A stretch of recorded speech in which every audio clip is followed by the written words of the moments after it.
మకర రాశి వారికి ఈ వారం చాలా అనుకూలంగా ఉంది. అష్టమంలో కేతువు వీరికి బలంగా ఉన్నారు. అదేవిధంగా ద్వితీయంలో రాహు అంత అనుకూలంగా లేదు. కొద్దిగా కుటుంబ స్థానంలో రాహు ఉండడం కొన్ని ఖర్చులు కావచ్చు, ఉద్యోగపరంగా ఇబ్బందులు కావచ్చు, సంపాదన పరంగా ఎక్కువ ఖర్చు కావచ్చు ఉండే అవకాశాలు గోచరిస్తుంది. తృతీయాధిపతి అయిన గురువు షష్టమంలో ఉన్నారు. 6 గురువు శుక్రుడితోటి ఆరోగ్యపరంగా కొన్ని ఇబ్బందులు ఉంటాయి. సెల్ఫ్ డ్రైవింగ్ విషయంలో కొన్ని జాగ్రత్తలు తీసుకోవాలి. వీరికి ఎయిల్నాడ్స్ అని పూర్తయింది. అయితే గత కొంతకాలంగా ఇబ్బందులు ఏవైతే పడుతున్నారో అవి ఈ వారం నుంచి కాస్త తగ్గుతాయి. మంచి అవకాశాలు కలిసి వస్తాయి.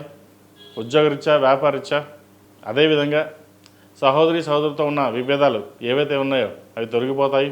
ప్రభుత్వ పరంగా రావాల్సిన బెనిఫిట్స్ ఎప్పటి నుంచో పెండింగ్లో ఉన్న బెనిఫిట్స్ ఏవైతే ఉన్నాయో అది ఈ వారం లభించే విధంగా గోచరిస్తుంది. సంతానాభివృద్ధి చక్కగా ఉంటుంది. సంతానంలో ఒకరికి ప్రభుత్వ ఉద్యోగం వచ్చే అవకాశం కూడా లేకపోలేదు. ఇంకొకరు విదేశాలకు వెళ్ళే విధంగా గోచరిస్తుంది.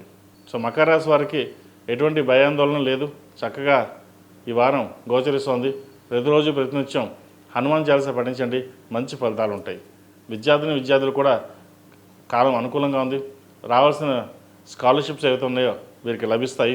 అదేవిధంగా విదేశాలకు వెళ్ళాలనుకున్న వారికి, ముఖ్యంగా ఈ యూకే, కెనడా, జర్మనీ వీళ్ళకి అనుకూలంగా ఉంటుంది.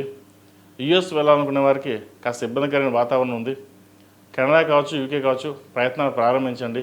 మంచి అవకాశాలు కలిసి వస్తాయి. వెళ్ళే సూచనలు కూడా లేకపోలేదు. ఈ రాశిలో నిర్మించిన స్త్రీలకు వృత్తి ఉద్యోగపరంగా, వ్యాపారపరంగా చాలా అనుకూలంగా ఉంది. అదేవిధంగా కొత్త వ్యాపారాన్ని ప్రారంభిస్తారు. ఉద్యోగ అవకాశాలు కూడా చక్కగా ఉన్నాయి. వివాహం కాని వారికి వివాహ ప్రయత్నాలు ప్రారంభించవచ్చు. శ్రావణ మాసం ప్రారంభమైంది. చక్కగా మంచి సంబంధం కుదురుతుంది. మీరు ఏదైతే కోరుకున్నారో ఆ సంబంధం అనుకూలమైన వధువు కావచ్చు, వరుడు కావచ్చు లభించే విధంగా గోచరిస్తుంది.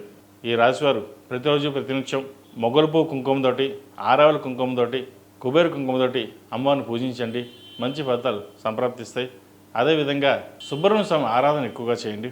ద్వితీయంలో రాహు ఉన్నారు. కుటుంబ స్థానంలో రాహు, అష్టమ కేతు కాబట్టి సుబ్రహ్మణ్య స్వామి ఆరాధన ఎక్కువగా చేయడం అనేది చెప్పదగిన సూచన. ఈ రాశిలో జన్మించిన వారికి కలిసి వచ్చే సంఖ్య 3, కలిసి వచ్చే రంగు గ్రే. ఏదైనా పని మీద బయటికి వెళ్ళేటప్పుడు బుధవారం కానీ శనివారం కానీ వెళ్ళండి.